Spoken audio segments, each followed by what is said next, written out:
The four-star general was standing outside my apartment door when I opened it at 7:12 in the morning, and my first thought, God help me, was that he had the wrong unit. Men like him didn't come to places like this. Not to a faded complex off the edge of Camp Lejeune, where the hallway carpet smelled like old smoke and someone's pit bull howled at the garbage trucks every Tuesday. Not in full dress uniform beneath winter sunlight, so sharp it turned his white hair into something almost holy. Then he looked at me, not at the apartment, not past me at me, and he saluted. Not the quick polite salute officers sometimes throw at enlisted personnel like spare change. A full, formal, deliberate salute. The kind that means something. The kind you remember for the rest of your life. My neighbor across the hall froze mid-sentence. An elderly woman coming back from the parking lot with 2 grocery bags simply stopped walking, stood there, watching. The general lowered his hand slowly. Staff Sergeant Claire Bennett. Yes, sir. His eyes dropped for just a moment to the small wooden box I was carrying. The one I'd grabbed off the kitchen counter on my way to throw it in a closet where I wouldn't have to look at it anymore. The watch, he said quietly. Have you opened the back yet? And just like that, something shifted. My dead grandfather's broken timepiece, the inheritance my brother had laughed at, the thing my sister had quietly called junk, wasn't what I'd thought it was at all. 3 days earlier, I'd buried my father in Charleston. Cold rain, gray sky, mud climbing up around our shoes while a minister talked about legacy and honor and the long arc of a well-lived life. My dress blues were soaked through before the first hymn finished. My brother Daniel stood to my left checking his phone. My sister Rebecca stood to my right, crying in controlled, photogenic bursts, loud enough to be noticed, quiet the moment people stopped noticing. I stood between them and said nothing, because saying nothing is what I'd learned to do a long time ago. The funny thing about grief is how fast it turns into arithmetic. Before my father's casket had finished its mechanical descent, Daniel was asking a family friend about the paperwork. By the time we arrived at the lawyer's office, waterfront Charleston, ceiling fans turning slowly above antique furniture and harbor views, Rebecca was asking whether the company transfer had already been processed. Nobody asked me if I'd eaten. Nobody asked how the drive down had been. I'd been invisible in this family since I was 8 years old. I suppose I shouldn't have expected a funeral to change that. Mr. Whitmore, my father's attorney, looked like a man who had been carrying a difficult secret for years, and was finally, uncomfortably, about to put it down. He was thin and pale and exhausted, somewhere in his late 70s, with glasses so thick they made his eyes look like they were being held up by the frames. I'll be brief, he said. Daniel leaned forward. Rebecca smoothed her skirt. I just sat there quietly, still cold from the rain, not allowing myself to think about the last thing my father had ever said to me. Thank you for coming, Claire. Not I love you, not I'm proud of you. Just thank you for coming. As though I were a neighbor who'd made the drive out of obligation. As though caring for him for 2 years hadn't been the most obvious thing in the world to me. Whitmore read the will in a careful, steady voice. The family estate to Daniel, controlling operational ownership of Bennett Coastal Logistics to Rebecca. Daniel's smile began before the sentence finished. Rebecca let out a breath she'd probably been holding since the hospital called. Then Whitmore paused. Something changed in his face, a hesitation I couldn't read. To Claire Bennett, he said, your father requested that this item be delivered personally. He reached beneath the desk and lifted out a small wooden box. My grandfather's old military watch, scratched crystal, cracked leather strap, frozen at some time in the mid-afternoon of some decade I couldn't name. The thing hadn't worked since before I was born. Daniel laughed first. It wasn't a quiet laugh. It wasn't even an embarrassed laugh. It was the kind of laugh that arrives completely comfortable in itself. You serious, he said. Rebecca covered her mouth. Oh my God, he gave her grandpa's junk drawer watch. Even Whitmore looked like he'd prefer to be anywhere else in the world. I held the box in my lap and felt heat crawl up the back of my neck. My grandfather Walter had worn this watch through Korea. I remembered seeing it on his wrist when I was very small, remembered how he'd stop winding it the day his arthritis made that impossible, how he'd kept wearing it anyway, like a dead clock still had things to say. I stood up. "Thank you," I said. "You don't gotta pretend to be grateful," Daniel said. I looked at him, just for a moment. 2 decades of swallowed words pressed against the back of my teeth. About the hospital. About the chemo runs. About the 3 a.m. phone calls that Daniel and Rebecca had learned to sleep through. About being treated, my entire adult life, like staff. But Marines learn something early. Humiliation passes faster if you don't perform it for an audience. So I tucked the box under my arm, nodded once to Mr. Whitmore, and walked out. Whitmore cleared his throat as I reached the door. "There is one more thing," he said. I turned. "Your father specifically requested the watch be delivered in person. No mail, no substitutions," he paused. "No exceptions." Daniel rolled his eyes, very dramatic. But the lawyer wasn't smiling. He was watching me with an expression I'd only understand much later, like a man completing an obligation he'd carried for 30 years. I drove back to North Carolina, through 4 hours of coastal rain. The farther I got from Charleston, the easier it became to breathe. Grief is a strange country when the person you're mourning also hurt you. Love doesn't disappear just because someone failed you with it. It just gets complicated, grief and anger layered over each other like sediment, and you never fully know which one you're standing on. My apartment was exactly as I'd left it. A twin-burner stove, a coffee maker from the previous decade, a couch that folded out into a bed I rarely used because I preferred the couch part. I set the watch on the counter and sat there in the dark for a long time. Eventually, I opened the box. The watch face was cracked, the second hand frozen. On the back, small engraved initials, WB Korea 1953, my grandfather in Korea. I traced the letters with my thumb and tried to remember everything I knew about him, which wasn't much, because Walter Bennett was a man who considered silence a form of discipline. But when I joined the Marines, he'd held me a full 10 seconds longer than anyone else. "You carry yourself like somebody worth remembering," he'd said. Nobody else in my family had ever said anything like that to me. I turned the watch over, still dead, still worthless. I dropped it in the kitchen drawer next to takeout menus and batteries I'd been meaning to throw away, poured myself a bourbon, and tried to forget the day. He knocked exactly 3 times. Precise, measured, military. I opened the door, expecting building maintenance. Outside, a black government SUV sat at the curb, and standing in front of me was an elderly man in a 4-star Marine Corps dress uniform, his white hair catching the morning light. His posture so correct it made everything around him look slightly out of alignment. I had a long second where my brain simply refused to process what my eyes were telling it. Then he saluted. "Staff Sergeant Bennett." "Yes, sir." My voice worked before I fully understood why. "I served with your grandfather," he said. "He asked me to find you, if the watch ever came back into your hands." I stepped aside. "Please come in, sir." He crossed my threshold the way old soldiers cross unfamiliar territory, carefully, observantly, without rushing. His eyes moved across the apartment without judgment. The uniform folded over the chair back, the stack of VA paperwork on the table, the coffee mug I hadn't finished. "I'm Raymond Mercer," he said, "retired commandant." I set down the mug I'd been reaching for. General Raymond Mercer was as close to living legend as the Marine Corps produced. Korea and Vietnam, decorated twice for valor under conditions that were still classified in some versions of the record. His name was still taught at Quantico. And somehow, he had known my grandfather, Walter Bennett, a quiet man who spent his last years feeding birds from a porch swing. I retrieved the watch from the drawer. Mercer looked at it the way people look at things they've been waiting a long time to see. Not nostalgic, exactly. Something heavier than that. "You haven't opened the back," he said. I didn't know it opened. Walter always enjoyed secrets, a faint, private smile. "May I?" He held the watch in his old hands with a precision that surprised me.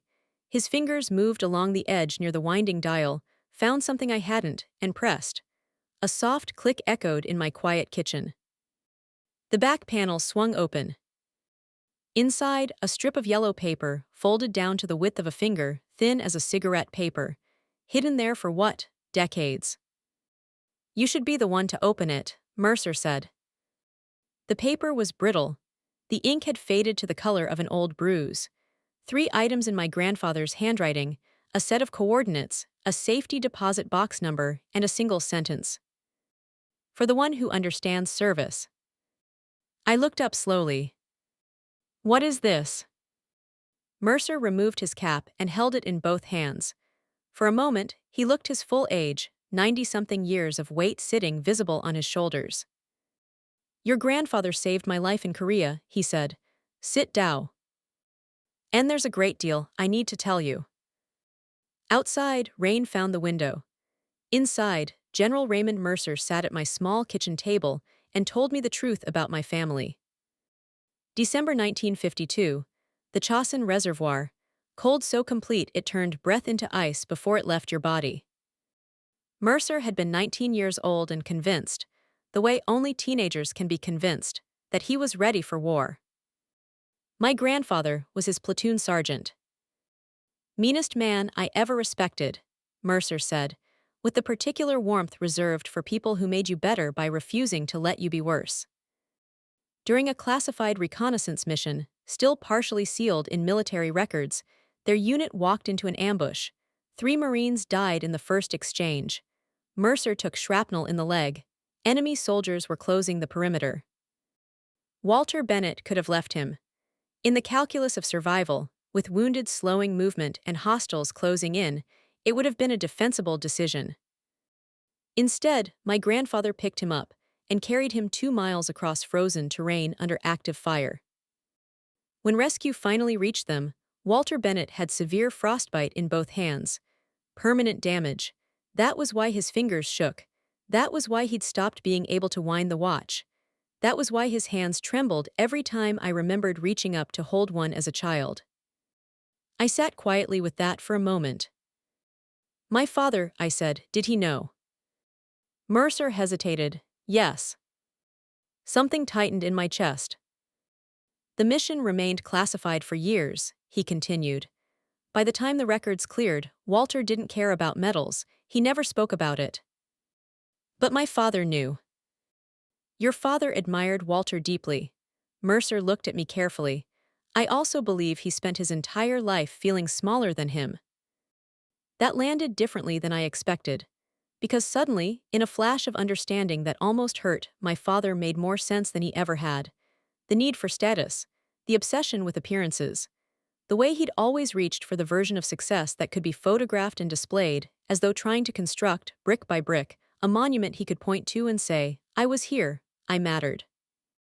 A man trying to outrun the shadow of someone who'd carried another man 2 miles through ice and never mentioned it. Mercer nodded toward the paper in my hand.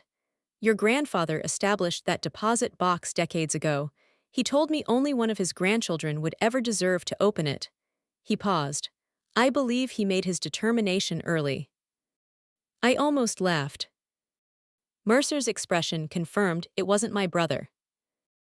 The Veterans Bank outside Jacksonville looked like the kind of place that had been there forever and intended to stay. Brick walls, American flag, a coffee station near the door with a handwritten sign above it that said free. Take what you need. The elderly manager very nearly dropped his coffee when General Mercer walked through the door. Mercer pointed at me. She's the Bennett. The man's entire bearing changed, the way a face changes when something long anticipated finally arrives. He led us downstairs without a word. My hands weren't quite steady when I inserted the deposit box key. The drawer opened.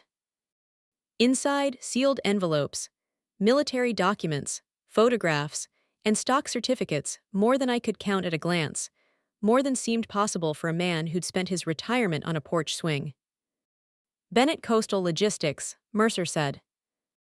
I looked at him. Your grandfather purchased shares quietly, for decades. I lifted the top certificate, looked at the number, put it down, looked again. 51%, I said. Yes, that's controlling ownership. That's why he never worried about the will. My father had died believing the company was his to distribute. He'd given Rebecca operational control without understanding, or perhaps without allowing himself to understand, that his own father had quietly retained the majority of what made it worth anything. It wasn't an oversight, it was architecture. I sat down in the leather chair beside the vault table. The room was very quiet. Then I noticed the final envelope, resting beneath the others. My name on the front, my grandfather's handwriting. Claire. My throat closed. I opened it slowly, carefully, the way you open something you understand you'll only get once. Inside was a single handwritten sentence. If your family forgot what honor means, remind them. I read it 3 times. Then I looked up at General Mercer. What did he expect me to do with this? The old general leaned back slowly. That, he said, depends entirely on whether you want revenge or justice. Revenge and justice feel almost identical when you've spent years absorbing humiliation with both hands pressed flat at your sides. They smell the same. They arrive wearing the same face. I didn't answer Mercer right away. I didn't have an answer yet. The rain had stopped by the tea. We left the bank. I sat beside him in the government car, while Jacksonville slid past the windows, strip malls and veterans' halls and pawnshops and fast food signs, and held my grandfather's letter like it was a thing that might dissolve. You knew, I finally said, before the funeral. Walter contacted me 6 months before he passed. And my father. Mercer exhaled slowly. He knew Walter still held significant shares. He never believed Walter would transfer control outside the direct inheritance line. A pause. He assumed the structure would follow convention. Meaning he assumed it would go to Daniel. The son. The suit. The country club membership and the LinkedIn profile and the business card with embossed lettering. Not the divorced daughter sleeping on a fold-out couch, 30 miles from base. I stared out the window. You remind me of your grandfather, Mercer said. People keep telling me that's a compliment. It is, it's also a warning. He kept his eyes on the road. Walter endured disrespect for very long periods of time. Then, one day, people would realize they had fundamentally misunderstood him. I didn't say anything, but somewhere under my ribs, something that had been clenched for a long time shifted slightly. Daniel called the next morning at 7. Want to explain why corporate attorneys are calling me at sunrise. No hello, no how are you holding up after Dad, just controlled fury arriving fully formed. I poured coffee. I'm not sure what you mean. Don't do that, don't play stupid. I waited. They're saying there are controlling shares under your name. Silence, which was its own answer. Oh my God, he said, you knew. I found out yesterday. How much do you have? Enough. That's not an answer. It's the only one you're getting right now. He exploded.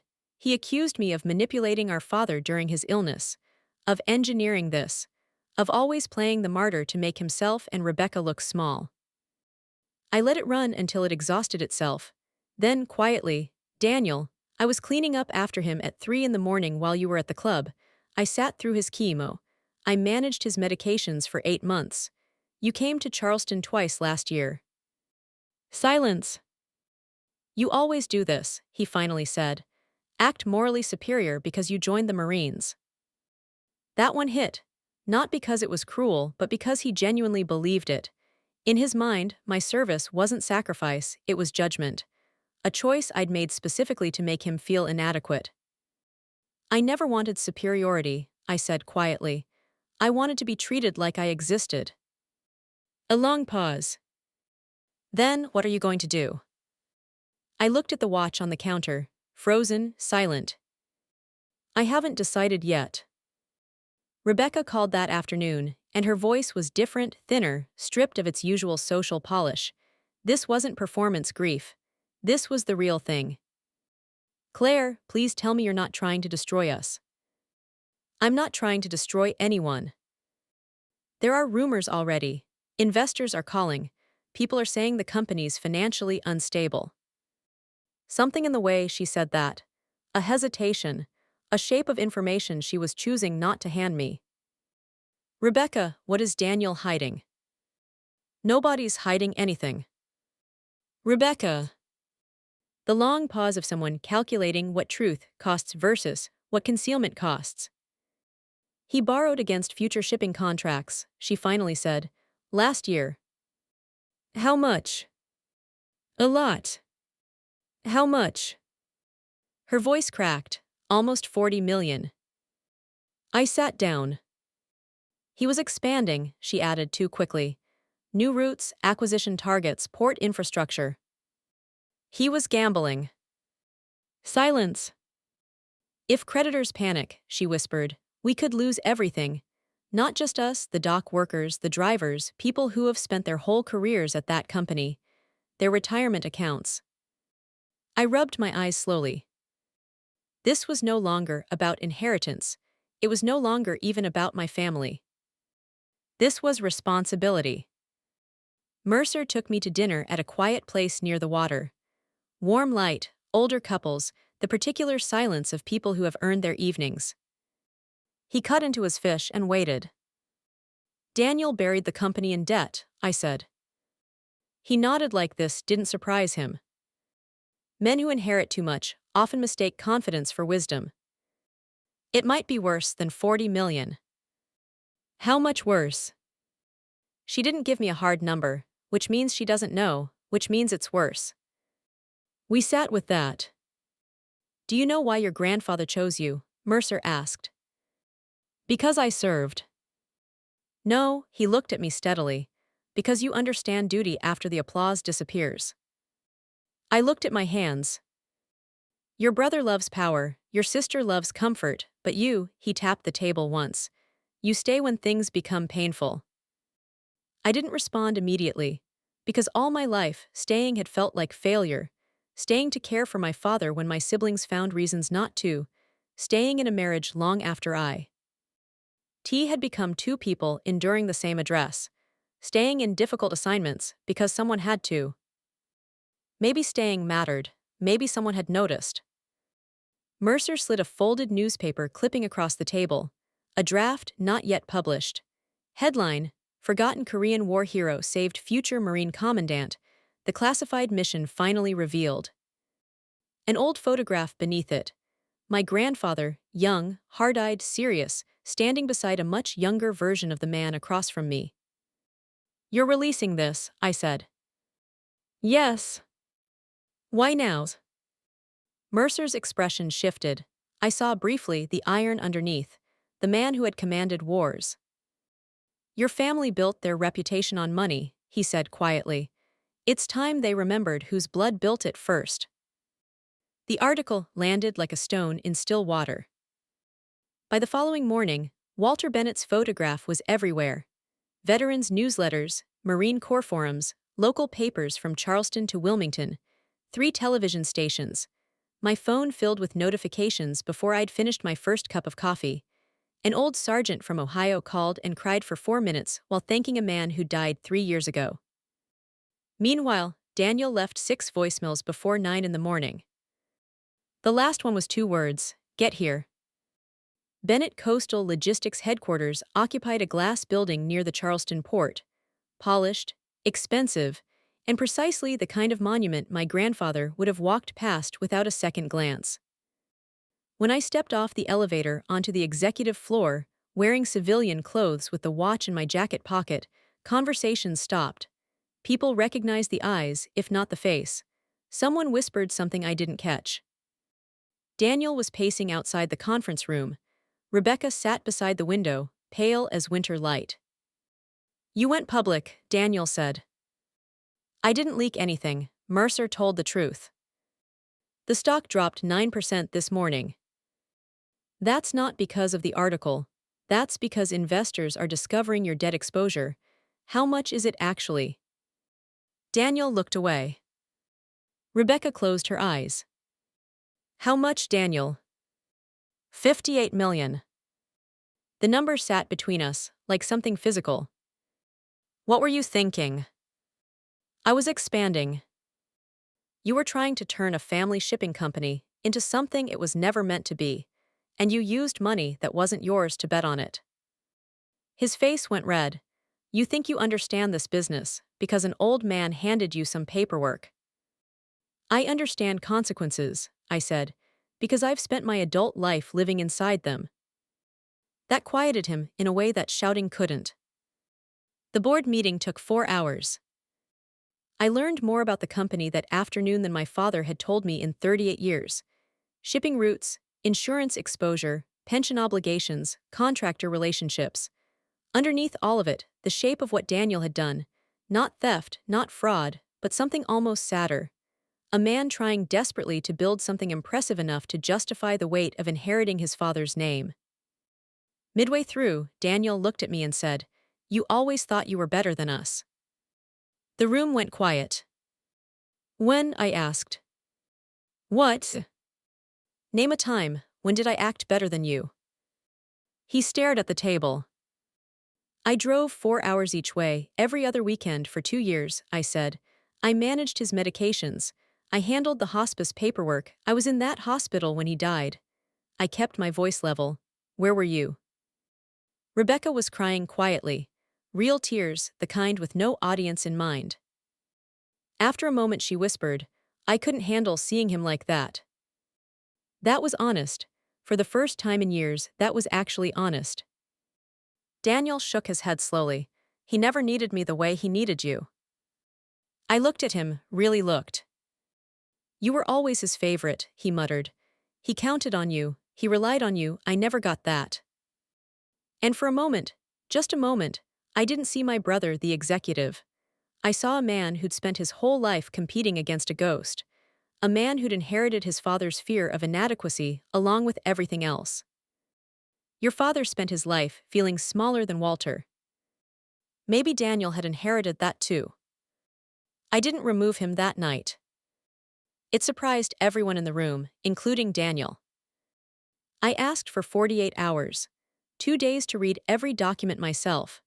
2 days to decide whether what I was about to do came from responsibility or from anger, because those two things feel identical in the dark, and I'd spent enough of my life reacting from the wrong place. Rebecca found me in my hotel room at midnight, carrying 2 coffees and the look of someone who hasn't slept in days. She stood in the doorway for a moment before coming in. The room was buried in documents, loan schedules, pension reports, shipping contract addenda spread across every surface. I'd been at it for 3 hours. The window air conditioning rattled against its housing. Are you going to ruin him? She asked. I thought about it honestly. I don't know yet.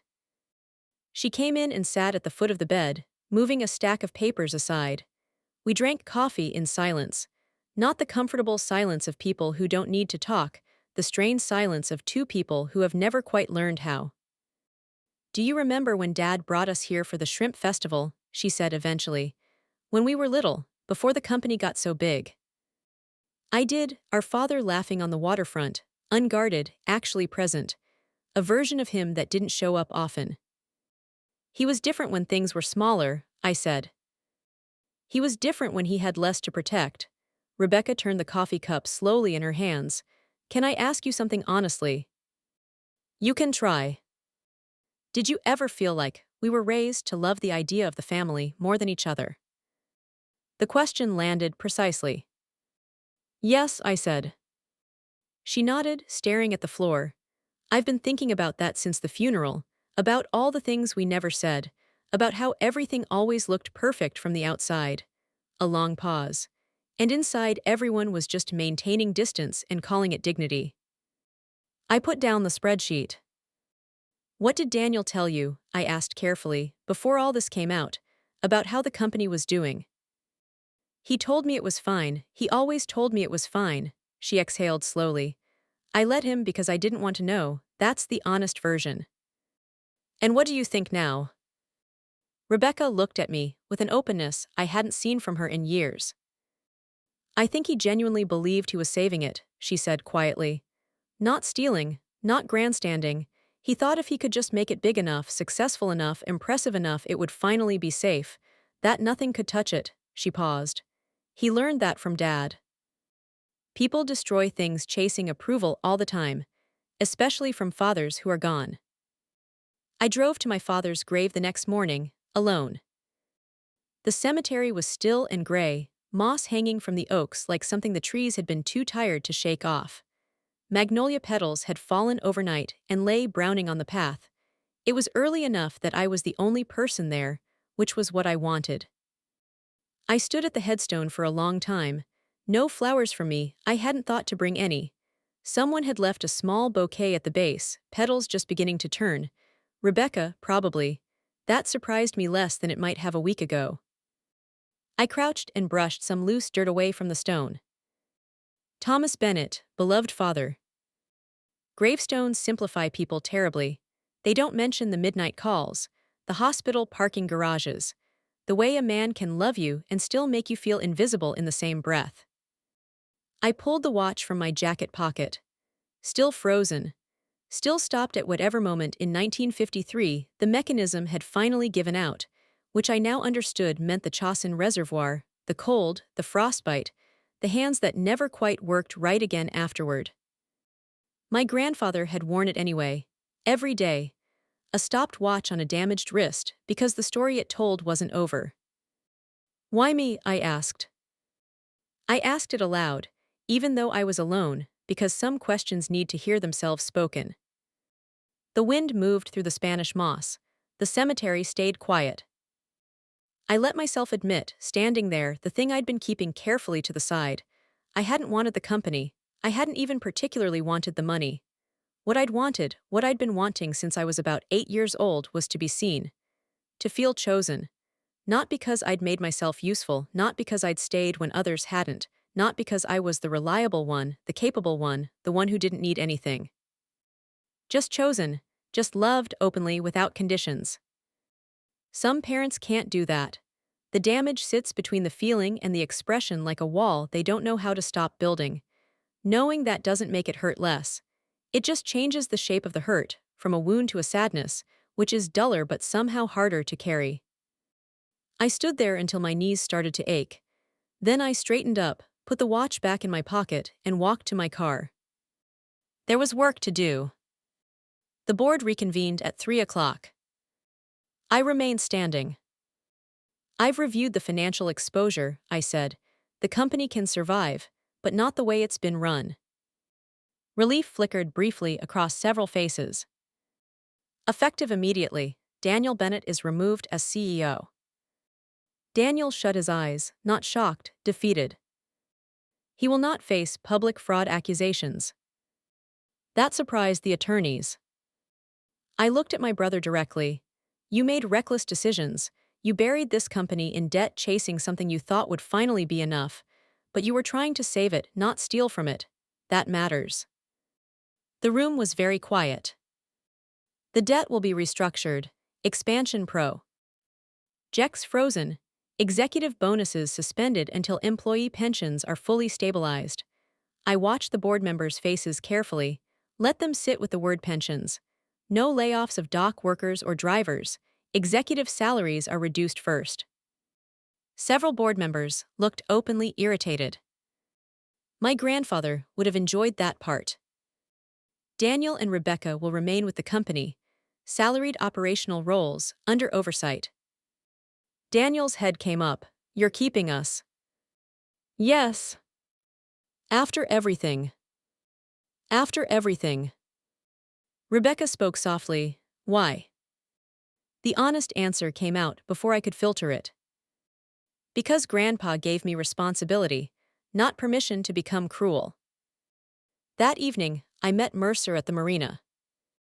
We stood at the railing while the harbor lights came on and the water turned the color of old copper. An old shrimp boat moved slowly toward the dock, its running lights reflected in long yellow ripples. 2 pelicans sat on a piling nearby, completely unbothered by everything. I told him what I'd decided, all of it.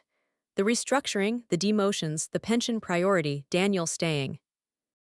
He listened without interrupting, the way old soldiers listen, completely, without filling the silences. Walter would approve, he said when I'd finished. I still wanted them to hurt, I admitted. I want to be honest about that. I know. Part of me still does.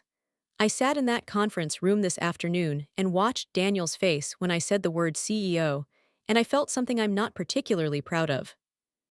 Satisfaction. Yes. That's human, Mercer said. The question isn't whether you felt it. The question is whether you let it make your decisions. I watched the shrimp boat tie off at the dock. A deckhand jumped down and started coiling rope, methodical and practiced, the same motion probably 1,000 times over. Forgiveness isn't pretending it didn't happen, Mercer said. It's refusing to hand your pain to the next person in line. I thought about my father's father carrying that pain, my father inheriting the shape of it, Daniel and Rebecca growing up inside it without ever understanding what it was or where it came from. How do you stop it? I asked. Mercer was quiet for a moment. You name it, he finally said. You look at it clearly, you stop pretending it isn't there, and then, if you're brave enough, you decide it ends with you. We stood there in the comfortable silence of people who understand each other. Then he reached into his coat pocket and passed me an envelope. Old, yellowed, handled many times, my father's handwriting across the front. For Claire. I stared at it. I found it among Walter's papers after your grandfather passed, Mercer said quietly. I believe your father intended to deliver it himself, multiple times probably, and each time something got in the way, a pause. I think that something was fear. I held the envelope carefully. He loved you, Claire, in the broken way that damaged people love sideways, indirectly, translated into actions because the words were too frightening. But he loved you. Mercer looked at the harbor. I thought you deserved to know that before you read whatever's inside. I waited almost an hour before opening it. I sat on the hotel balcony while Charleston Harbor moved beneath me, dark and slow and glittering, and held the envelope in both hands. My father had never been good at the direct things. He communicated through instructions, through gestures, through the quiet architecture of practical care. Bills paid, problems solved, presence maintained, love translated into every form except the one I'd needed most. I unfolded the letter. And for the first time in as long as I could remember, I cried because of my father instead of in spite of him. Claire. If you're reading this, then I waited too long again. That was my talent as a father, waiting too long. There are things I should have said years ago. The first is that I know I hurt you, more than once, more than I admitted. When you were small, I believed that strength meant preparing children for disappointment. My own father raised me that way after Korea. I mistook distance for discipline. But you were different from me, different from all of us. You stayed when things became difficult. I saw it every time you drove from North Carolina. I saw it in the hospital chairs. I saw it when you thought no one was watching. The truth is I depended on you because you were the only one I trusted not to leave. That wasn't fair to you. And I think, somewhere along the way, I punished you for being the strongest person in the family. Daniel always needed approval. Rebecca always needed protection. But you only ever needed honesty. And that honesty was the one thing I struggled to give. Your grandfather understood something I didn't learn until it was almost too late. Character matters more than image. I spent my life protecting the appearance of success while quietly leaning on the sea. Hild I praise the least. For that I am sorry, more than you know. He wrote about my grandfather, about the early years of the company, about fear, how everything in our family had always come back to fear. Fear of failure, fear of appearing weak, fear of the long shadow of a man who had carried someone through ice and never asked for recognition. Near the end. You became the best of all of us, Claire, and I think part of me resented you for it, not because you made me feel small, because you reminded me of the man I wished I'd been. I set the letter down. I sat in the dark for a long time, crying the quiet kind of tears that arrive only after anger has finally exhausted itself. A year later, Bennett Coastal Logistics looked almost nothing like the company I'd inherited. We survived, That still surprises me some mornings. The first 6 months were brutal: debt restructuring, contract renegotiations, selling off the expensive corporate vanities Daniel had accumulated, reducing executive pay until people who'd been used to first-class travel had to adjust to economy. A few board members resigned over the pension priority.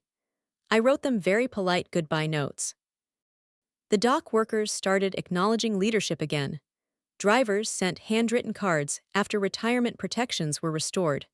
An older mechanic named Earl stopped me in a hallway one afternoon just to shake my hand.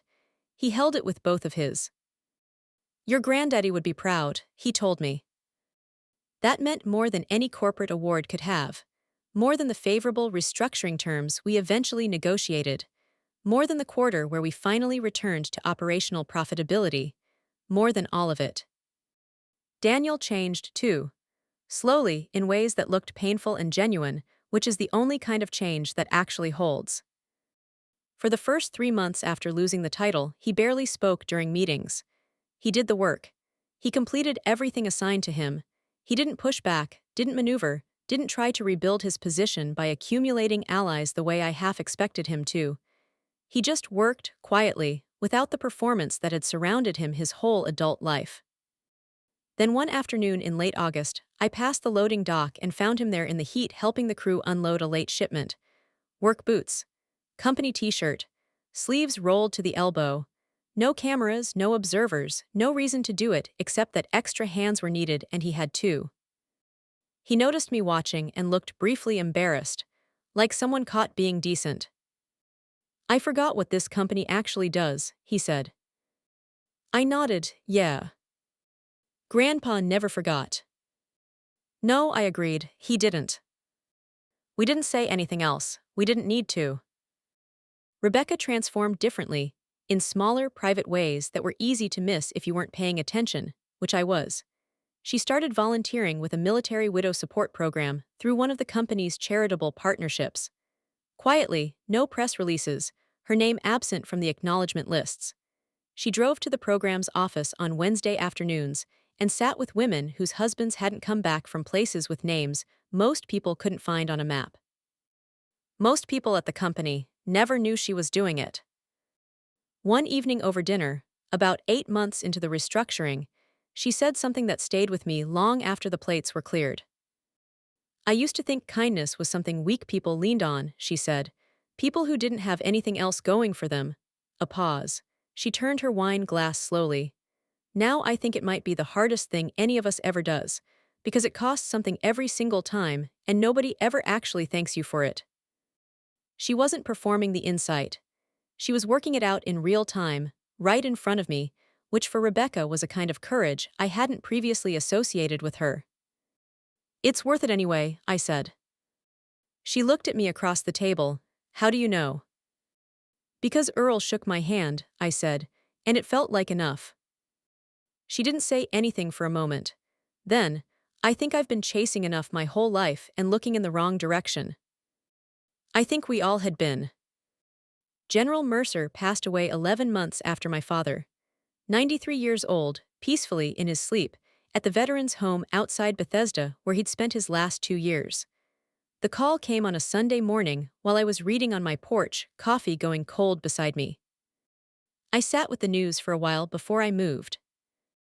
He had been the only person outside the military who had ever explained me to myself, who'd looked at the parts of my life I'd been trained to consider failings, the staying, the enduring, the quiet persistence, and named them for what they actually were. I owed him more than I knew how to say, and now I wouldn't have to figure out how to say it, and somehow that was its own kind of loss. I attended the funeral in dress blues, Dr. Iving up to Washington the night before. The service was at the Marine Barracks, the old building, the historic one, where the flag never comes down. Rows of aging Marines stood painfully straight despite canes and artificial knees and the accumulated weight of decades of difficult service. Some of them had to be helped to their seats. None of them complained. The eulogies were proper and formal and insufficient, the way eulogies always are for people who lived too largely to be summarized. Generals talked about his strategic mind. Colonels talked about his leadership principles.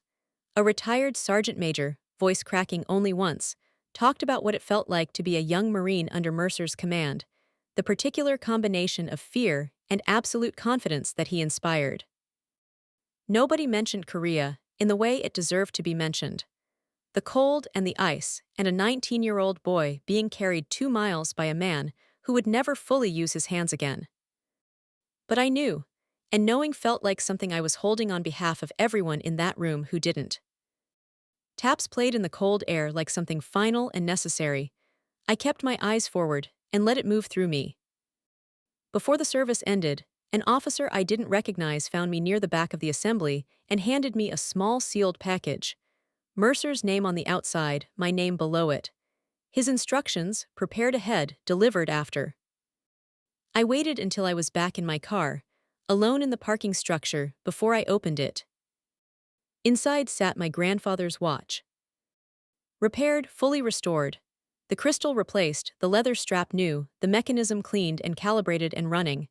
I held it up and listened to it tick, soft, steady, unhurried, marking time again for the first time in decades. A note in Mercer's handwriting, steady and careful to the last. Some things only work again after time and pressure. Walter knew that, now so do you. RM. I sat in that parking structure for a long time, holding a repaired watch that had belonged to a man I never got to know well enough, given to me by a man I knew too briefly, on a cold November afternoon when the sky over Washington was the particular gray of something vast and indifferent. And I understood that this was the inheritance, not the company, not the shares, not even the letter.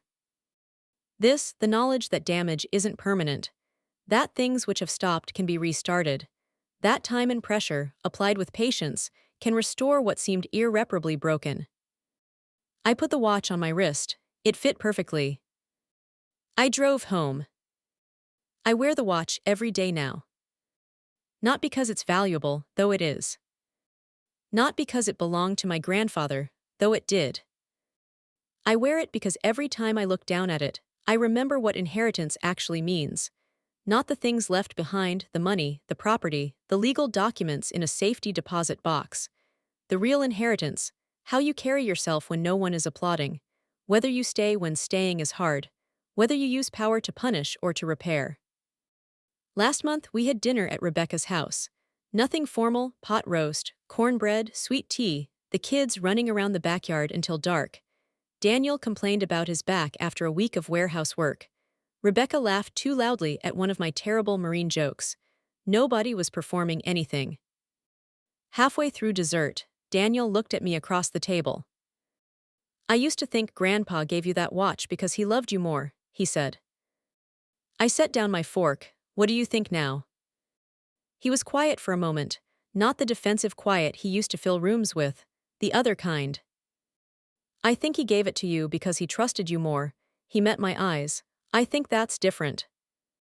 It is different, completely different, and it took all of us far too long to understand it. A few weeks later, I stood at a military memorial ceremony while my grandfather's long overdue commendation was read aloud before a crowd of veterans and their families. Walter Raymond Bennett, Korea, 2 miles of frozen terrain, a 19-year-old Marine who grew up to command the Corps. The applause was long and real. I touched the watch on my wrist. Then I looked toward the empty chair reserved for General Mercer, and silently thanked 2 old soldiers for teaching me something my family had spent generations forgetting. Strength without humility destroys. Strength with compassion rebuilds. If this story found you at a moment when you needed it, share it with someone who still believes families can heal. Sometimes they can. It takes longer than anyone expects, and it costs more than anyone budgets for, but it's possible. That's worth saying out loud.